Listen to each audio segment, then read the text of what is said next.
As you can probably tell by looking behind me, I was one of millions of Americans hit by an early snowstorm in November.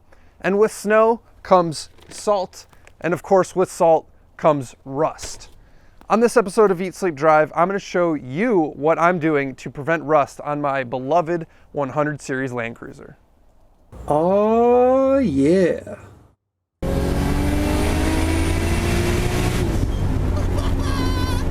Welcome back to another episode of Eat, Sleep, Drive, everyone. And the timing of this video really couldn't be any better.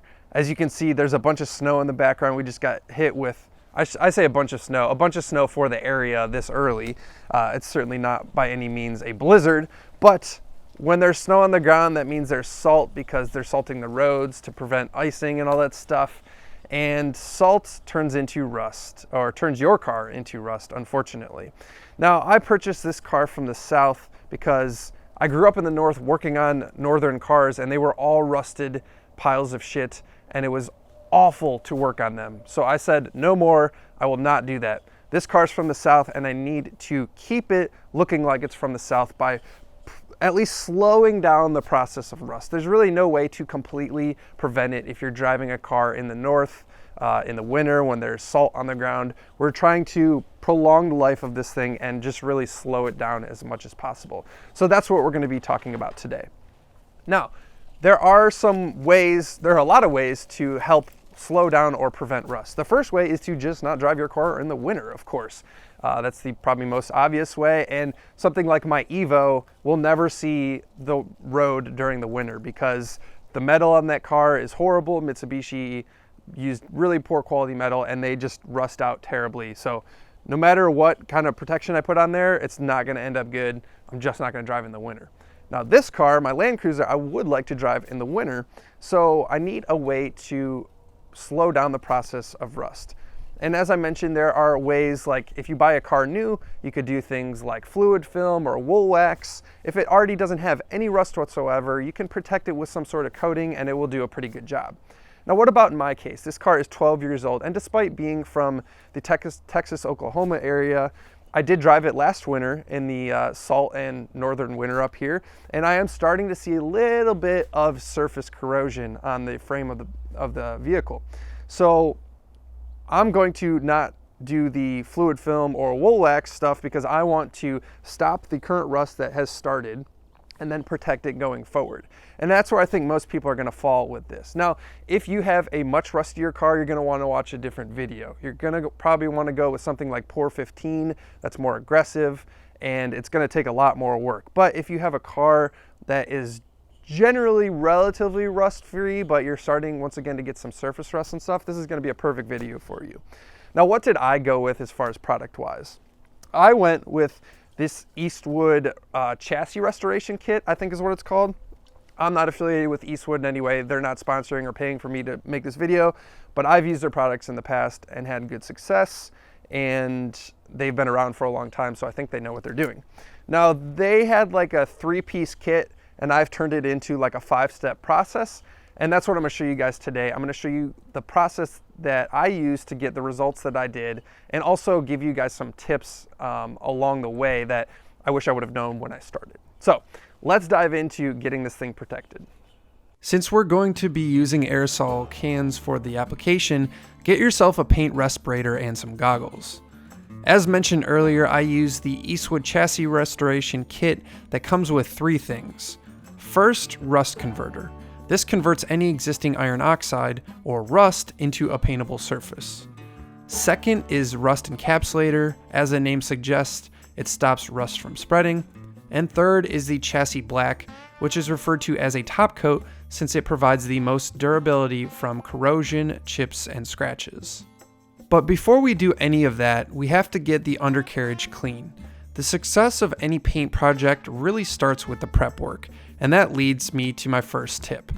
Do not go off-roading without having already done this process. My biggest mistake was taking this thing off-road in muddy conditions because even months later, the undercarriage of my car was still covered in mud in places, and paint doesn't stick to mud. So step 1 was power washing the underside of my vehicle. I use degreaser to get off the grease and even a bristle brush to remove the stubborn areas. Let this dry for at least a day. Step 2 involves using Eastwood paint prep to remove any grease or other contaminants left after power washing. Spray and wipe away all the surfaces you can get to in order to get the cleanest surface possible. This stuff dries pretty quick, and within an hour I was ready to move on to step 3. With step 3, we can finally move on from the prep and get to making progress against the existing rust. Step 3, we spray rust converter on an existing rusty area. What this does is chemically convert the rust into a stable material that can be painted over. It's weird using this stuff because the spray itself is clear, but since it almost immediately turns the rust into a black color, you'd swear you were painting it already. I let the first coat dry for about an hour and then I hit it with a thin second coat. Then I waited 6 hours to let it fully dry before moving on to the next step. It's a good idea to start rust converting in the morning so you can apply the next step in the afternoon. Step 4 is the rust encapsulation. This is when you really start to see results from a nice uniform black finish. Since we're painting at this point, have a rag with some solvent handy in case you accidentally spray the wrong area. It sounds stupid, but moving all around under the car, I accidentally hit the lower body of the vehicle a few times. I applied 2 coats of this stuff and then called it a day to let it dry overnight. The final step, step 5, is applying chassis black, or the top coat. And per the directions of the encapsulator, you want to apply this stuff within 36 hours of finishing encapsulation. Otherwise, you have to sand, which sounds terrible. The chassis black goes on really easy and comes out of the can in a pretty heavy coat. The encapsulation was more of a mist and this tended to be more of a spray. It's pretty easy to apply though, and once again I applied 2 coats, waiting an hour between each. You'll want to let this cure for at least 24 hours before exposing it to any elements from driving. Once you're done, you'll end up with something like this. I'm super happy with how this turned out, and I'll be curious how it holds up over time. Now that all the rust has been converted and protected, you can certainly go a step further and finish this off with wool wax or fluid film. I'm going to leave it how it is and see how it holds up.